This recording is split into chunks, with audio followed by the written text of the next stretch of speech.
You will fail your way to greatness. Most people allow their fear of failure to outweigh their desire to succeed.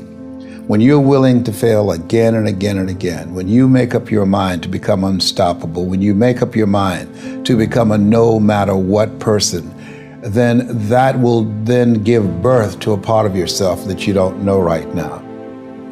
Imagine, if you will, being on your deathbed and standing around your bed, the ghost of the dreams, the ideas, the abilities, the talents given to you by life, and that you, for whatever reason, you never went after that dream. You never acted on those ideas. You never used those talents. You never used those gifts. And there they are standing around your bed looking at you with large angry eyes saying, "We came to you, and only you could have given us life. And now we must die with you forever." See, most people stop short of their dreams and park and get off the highway of life because of the rejections of life. You will always be rejected. It's no big deal. Jack Canfield said rejection is a myth. It's not like when somebody says no and then they slap you. No, it's just, to me, make no your vitamin. Get excited about the no. Why? Because every time someone says no, that brings you another step to a yes. You're getting closer. Trust me, you will win if you don't quit. You will win if you don't quit. Even a broke clock is right twice a day. As you go through the challenges of life and you look at it and embrace whatever comes to you, don't run from it. Step toward it. Don't try and duck it like most people do. See, most people want it easy. See, easy come, easy what? Easy go. See, but when you go at what you're going to deal with and you deal with the difficulties of it, when you handle those hard things close at hand, making those hard decisions right now that you don't want to make, learning those things that you don't like to do, but you know that in order for you to get where you want to go, this is one of the hoops that you have to flip through. And I'm saying to you, whatever you got to do it, because if you don't, life is going to whoop you until you surrender.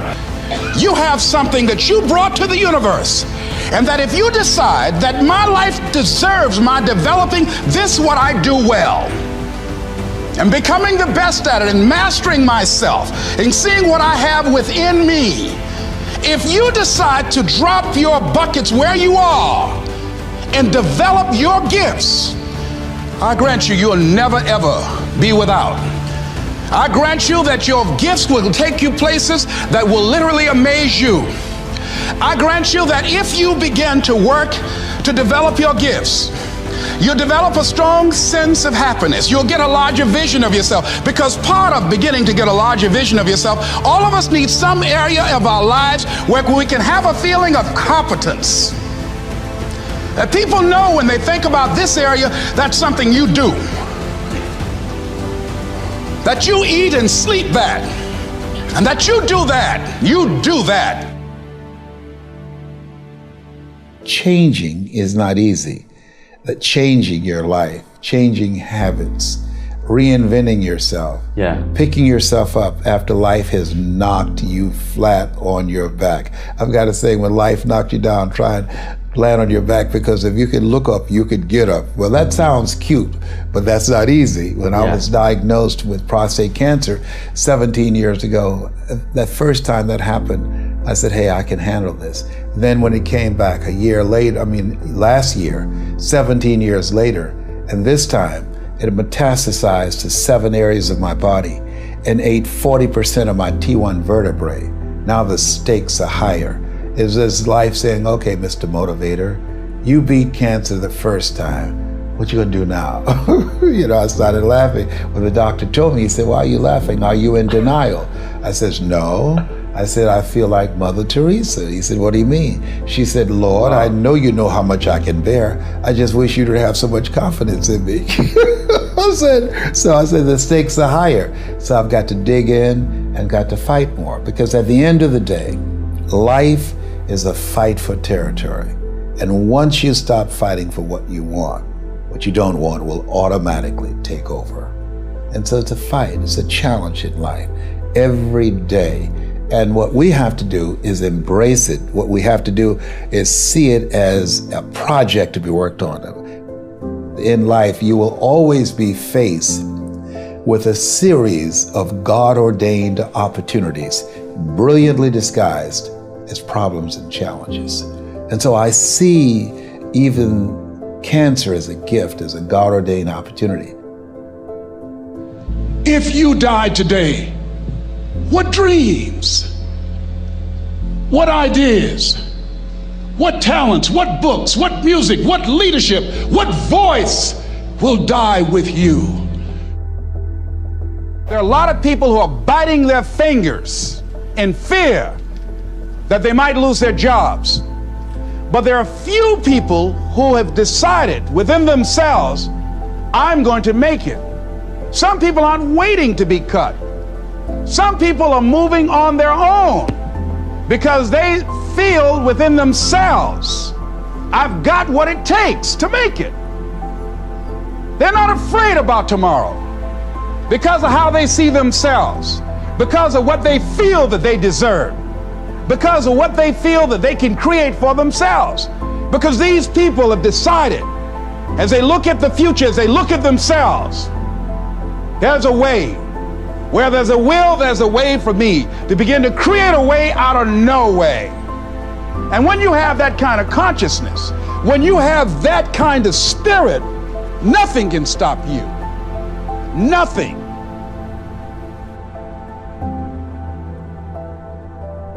There's no secret to success. There's a system to success. And no matter what organization you become a part of, the system works if you work it.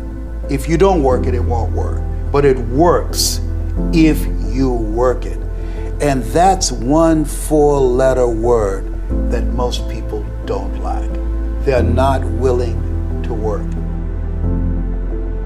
There are winners, and there are losers, and there are people who have not discovered how to win.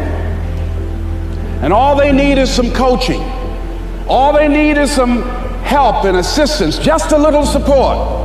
All they need is some insight or a different strategy, a plan of action to make some adjustments that will open up the key to a whole new future for them, that will give them access to the unlimited power that they have within themselves. That's all that they need. So what I want you to do is think about something you want for you, that's real for you, that's important for you, that will give your life some special meaning and power. And I don't even want you to say, I can do that. I don't want you to assume that. See, 5 years ago when I started out in this area, I would not have been able to make the mental leap that I would be up to where I am right now. I don't want you to begin to just psych yourself out. No. I want you to be able to say something to yourself that will enable you to maintain a level of integrity with yourself.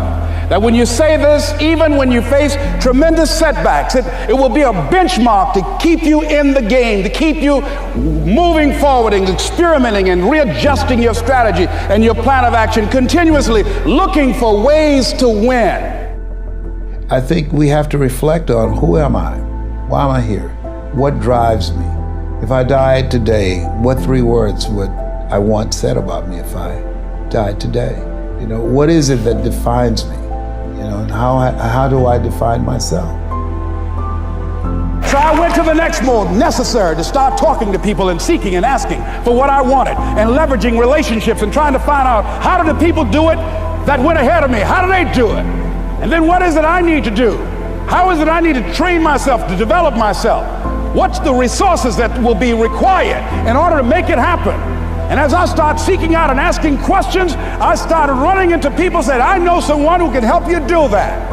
And they helped me get connected with those people. Remember, we have so much energy that can take us so far. It's necessary that you hook up with some other energy that can take you to the next level. I hooked up with them. They said, let's go. I said, away we go.